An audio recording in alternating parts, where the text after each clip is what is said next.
Allez, les 9h03, je vous propose donc quand même de démarrer vu qu'on a un timing toujours très serré pour ces webcals. Je suis Audrey Assema du cabinet Authentice et aujourd'hui, j'ai un peu la charge d'ouvrir ce webinaire, bien sûr, au nom du comité régional du tourisme et des loisirs d'Occitanie et de remplacer juste sur ce court temps Véronique Mercadier qui était donc sur d'autres missions aujourd'hui et qui ne pouvait être avec nous pour introduire.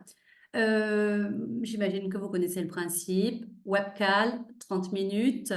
C'est donc Céline qui est à mes côtés qui va vous présenter la thématique du jour. Et bien entendu, à la fin, il y aura un temps d'échange au travers du chat pour les questions. Céline, je te laisse lancer le sujet.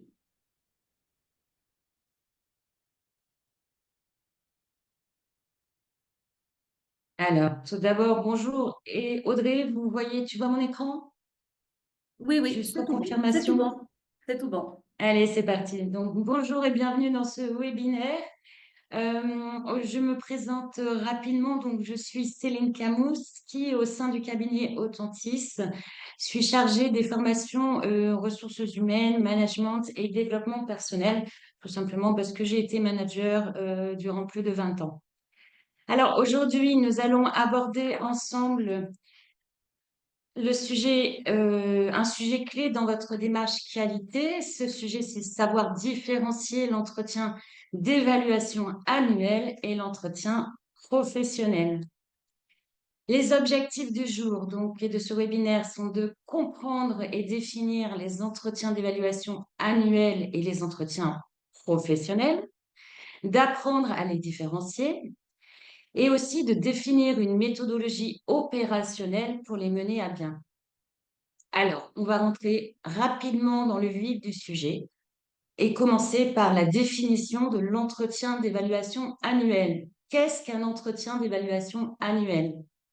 Sa définition, c'est un entretien annuel. Donc, sa fréquence est bien tous les ans. Il va évaluer les compétences et les missions et vérifier l'atteinte des objectifs par un entretien entre un manager et un manager. C'est un entretien qui est conseillé, qui est non obligatoire et qui reste facultatif, à l'exception s'il inscrit dans la convention collective ou si vous êtes dans une démarche qualité, il va vous être plutôt préconisé, demandé, voire préconisé. Qui est concerné par cet entretien? C'est l'ensemble des salariés qui sont au minimum depuis 1 an dans l'entreprise sous tout type de contrat, que ce soit en CDI, en CTD, des contrats aidés, des contrats pro ou encore d'apprentissage. Alors passons au cadre réglementaire. Pour réaliser ces entretiens correctement, vous avez normalement l'appui d'un document support. Plusieurs possibilités. Vous l'avez déjà dans votre structure et vous allez l'utiliser pour préparer les entretiens. Vous l'avez pas encore, il n'est pas encore créé dans votre structure. Dans ces cas-là, je vous propose de vous connecter sur le site internet de votre OPCO, qui est l'AFDAS, et de voir, ils ont pas mal de ressources là-dessus pour pouvoir élaborer ce document de support. L'obligation de l'employeur, c'est l'information sur les outils et les méthodes utilisées pour passer cet entretien. C'est-à-dire qu'il faut qu'il informe les salariés individuellement ou collectivement de ce support. Donc, soit tout simplement, vous allez mettre en pièce jointe le support lors de la prise de rendez-vous avec le collaborateur. Ou si vous avez un tableau d'affichage du personnel dans votre structure, vous pouvez même l'afficher. Attention, si vous êtes dans une structure de plus de 50 salariés, il va vous être demandé de faire consulter le document avant sa mise en place. Alors, vous allez me dire pourquoi? Tout simplement pour que le CSE puisse valider le document et qu'il puisse voir que les critères d'évaluation qui ont été définis sont sans être discriminatoires. Alors, on parle de discriminatoire. Est-ce que vous connaissez les 25 critères discriminatoires? Dans le support et dans la slide suivante, je vous les ai remis pour vous aider à élaborer cette fiche support si vous en avez besoin. Vous ne pouvez pas évaluer un salarié sur certains critères, notamment son âge, son origine, son état de santé ou voire même s'il a un handicap. Voilà. Ensuite, maintenant que nous avons vu donc la définition de l'entretien annuel d'évaluation, maintenant que nous avons vu son cadre réglementaire, nous allons voir les étapes clés pour mener à bien l'entretien d'évaluation annuel. En amont, la première étape est la préparation. Vient ensuite le rendez-vous, donc l'accueil et la discussion des réalisations et des objectifs. L'identification des domaines à améliorer et la définition des objectifs à atteindre font partie de la troisième étape.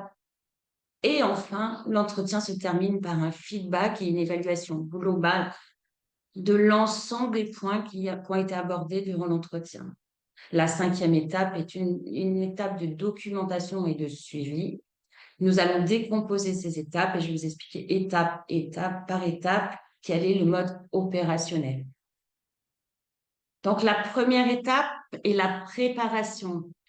Donc, le manager va devoir reprendre l'évaluation à N+-1, va faire le point global sur les missions et les objectifs fixés et réalisés.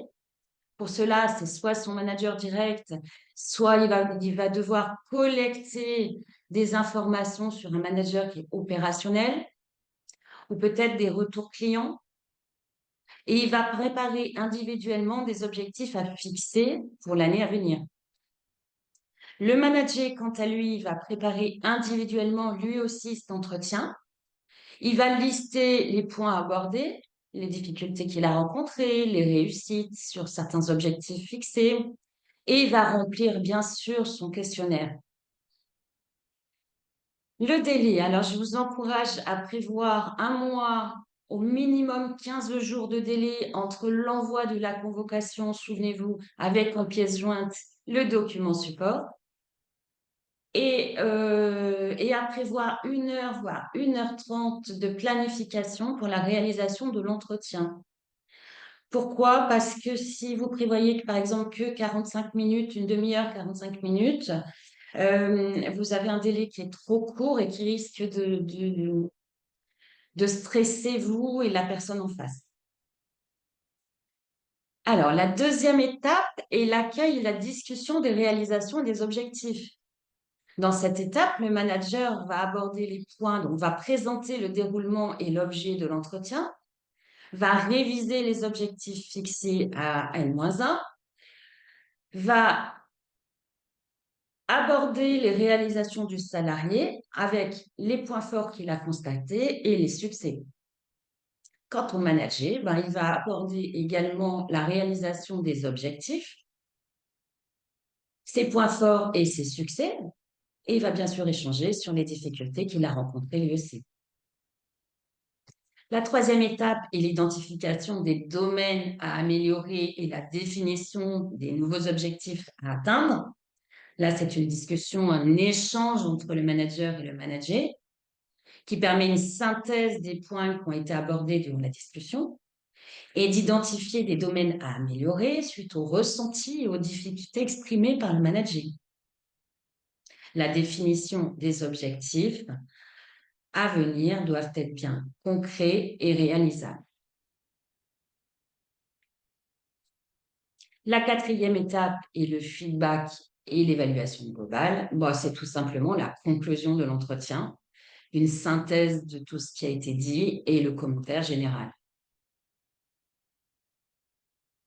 Vient la cinquième étape, en aval, qui est la documentation et le suivi. Donc, c'est tout simplement la rédaction d'un compte rendu qui va être fait selon les points qui ont été abordés et qui va être remis aux salariés. Et vous allez en conserver effectivement une trace puisque vous en aurez besoin comme support pour l'entretien annuel de l'année suivante.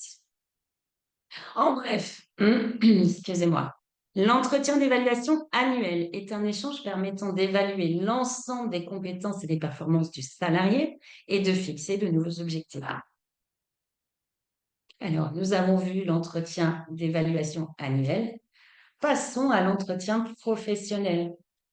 Alors, sa définition, c'est un entretien d'évolution.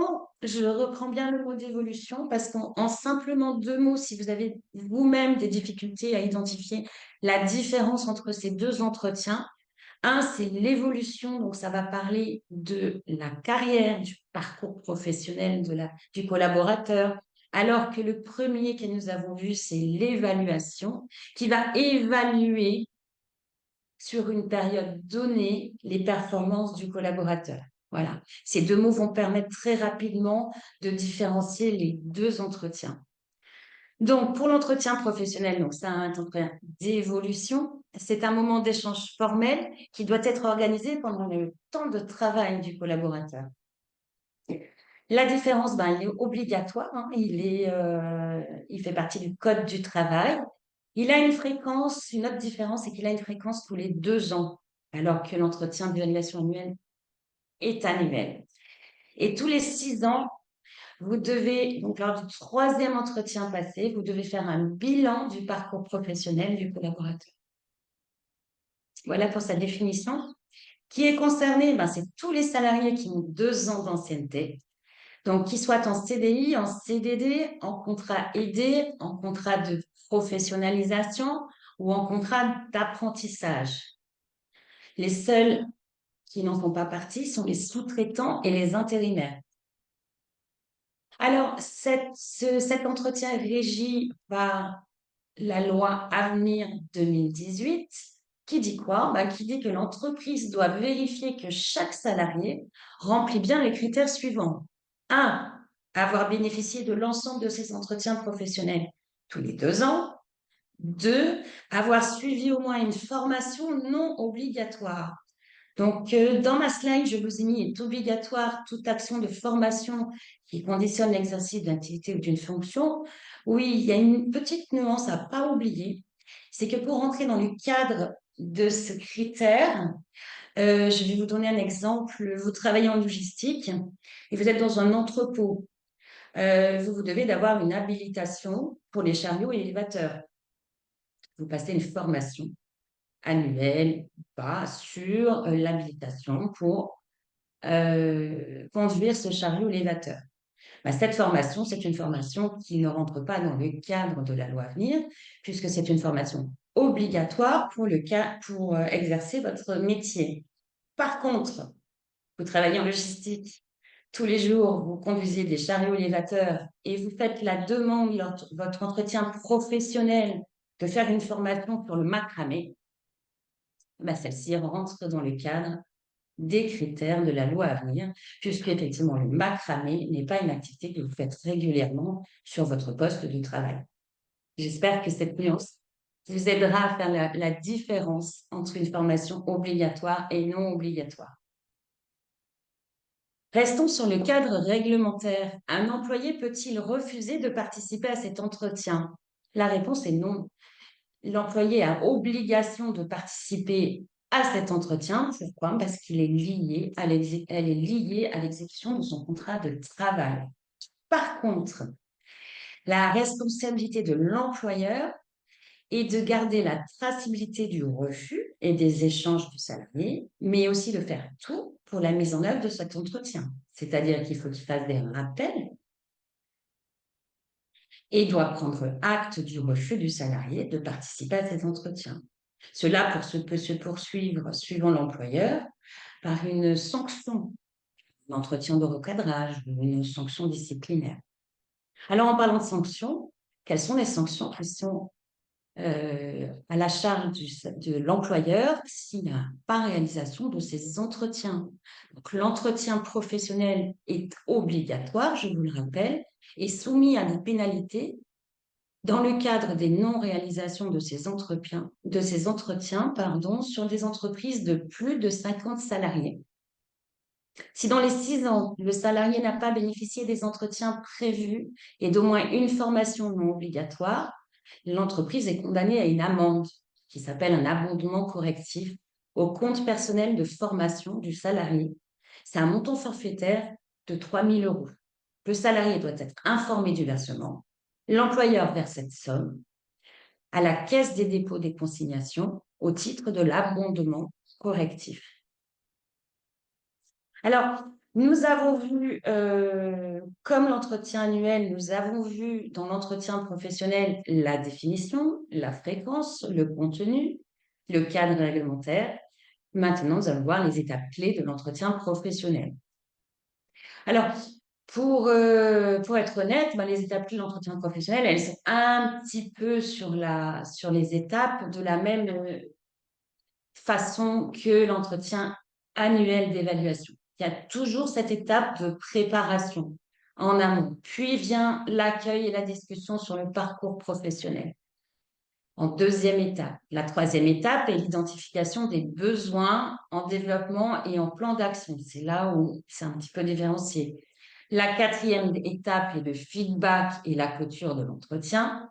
Et enfin, la cinquième étape est la documentation et le suivi. Comme tout à l'heure, nous allons décomposer ces étapes.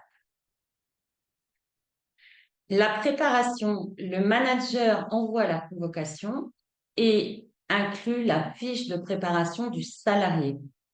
Il se doit de préparer une trame de l'entretien. Il doit reprendre l'entretien, donc N-2, le dernier qui a été passé. Il doit connaître le parcours professionnel du salarié, notamment en termes de qualification, sur ses progressions salariales ou professionnelles. Le manager, quant à lui, doit remplir la fiche de préparation, doit faire un point sur ses progressions, qu'elles soient salariales ou professionnelles, mais aussi sur son poste actuel, sur ses perspectives d'évolution ou ses demandes de formation. Pour le délai, ben, je vous encourage à prévoir pareil, un mois, minimum 15 jours de délai entre l'envoi de la convocation avec la fiche de préparation par courriel jusqu'au jour de l'entretien. Comme l'entretien, je vous rappelle, est obligatoire et que vous devez d'apporter les preuves de réalisation, ben, je vous encourage à conserver toutes les traçabilités d'échange de mails et de prévoir un rappel sinon confirmation. Et enfin, de prévoir 1h30 pour la réalisation de cet entretien. Alors, pour la préparation, vous devez aussi vous devez avoir quelques outils à connaître. Pourquoi? Parce que quand vous serez vraiment dans l'entretien avec votre salarié, et qui parlera de son parcours professionnel ou de ses volontés de reconversion ou peut-être de création d'activité, vous devez l'orienter. C'est votre devoir de l'orienter et pour cela, vous pouvez l'orienter sur 3 dispositifs qui sont faits pour cela. Donc, le premier, c'est le conseil en évolution professionnelle, le CEP. C'est un dispositif d'accompagnement gratuit et personnalisé qui peut répondre à la demande du collaborateur. Donc, il permet quoi? Il permet d'établir un projet d'évolution professionnelle pour une reconversion, une reprise d'activité ou une création d'activité. Le second outil est le CPF, le compte personnel de formation, que vous connaissez peut-être plus. Pourquoi? Parce que c'est un dispositif qui donne accès à la formation professionnelle pour tous les salariés et les demandeurs d'emploi. Alors, le principe, c'est quoi? C'est qu'il permet d'accumuler des droits à la formation tout au long de sa vie professionnelle, qui peuvent être ensuite mobilisés pour financer des formations éligibles. Le petit changement sur ce CPF, c'est que depuis 2024, depuis ce début d'année, il y a un reste à charge pour la personne, le salarié, de 100 € pour participer à la formation choisie. Le troisième outil est la VAE, qui est la validation des acquis de l'expérience, qui est un dispositif qui permet à toute personne de valider par une certification professionnelle son activité professionnelle. Donc, la seule exigence pour ce projet, c'est il faut prouver qu'il y a 1 an d'ancienneté sur le poste et sur la certification visée. Donc, une fois que vous avez la préparation et les outils prêts, passons à l'accueil et l'introduction avec la discussion sur le parcours professionnel. Donc, le manager doit présenter le cadre de l'entretien, va relire le dernier entretien professionnel passé du collaborateur, va faire une synthèse globale sur le poste actuel, va parler des actions menées depuis le dernier entretien et va questionner le manager sur son projet et ses demandes actuelles. Le manager, lui, va faire le point sur ses progressions, qu'elles soient salariales ou professionnelles, va faire une synthèse globale sur son poste actuel, mais aussi sur ses perspectives d'évolution et sur son projet professionnel, et va pouvoir s'exprimer sur ses demandes de montée en compétences, d'action ou de formation. La troisième étape est l'identification des besoins en développement et plan d'action. C'est là où l'échange va être sur les objectifs de carrière, sur les besoins en formation et sur la mise en place d'un plan d'action pour accompagner le manager dans son projet. C'est là aussi que vous allez utiliser, si besoin, les outils que je vous ai que vous avez préparés dans la préparation, qui sont le CEP, souvenez-vous, le Conseil en évolution professionnelle, le CPF, qui est le compte formation, ou la VAE. Enfin vient la quatrième étape avec le feedback et la clôture de l'entretien. C'est tout simplement une conclusion et un commentaire général sur tout ce qui a été dit entre vous et votre collaborateur. La cinquième étape est le compte-rendu qui va être rédigé, qui va être signé par les deux parties en 2 exemplaires. Un qui va être remis au collaborateur, le second que vous allez classer, qui va vous servir de support dans les 2 ans à venir et surtout, du coup, qui va vous servir aussi de preuve de la réalisation des entretiens. En résumé, tous les 2 ans, votre salarié est en poste depuis 2 ans, vous passez le premier entretien professionnel. Puis vient les 4 ans, vous passez le deuxième entretien professionnel qui va vous permettre de faire un point sur les actions réalisées, les éventuelles évolutions ou modifications apportées. Et enfin vient la 6e année. Dans ces cas-là, vous faites le bilan de son parcours professionnel avec un état des lieux pour vérifier l'accomplissement de vos obligations. Donc alors, en bref, entretien d'évaluation annuelle ou entretien professionnel, quelles sont les grandes différences? Allez, donc on reprend l'entretien d'évaluation annuelle. C'est une évaluation, il est facultatif, il est basé sur les performances du collaborateur, sur ses résultats, sur les objectifs fixés à venir et sur l'évaluation globale de ses compétences.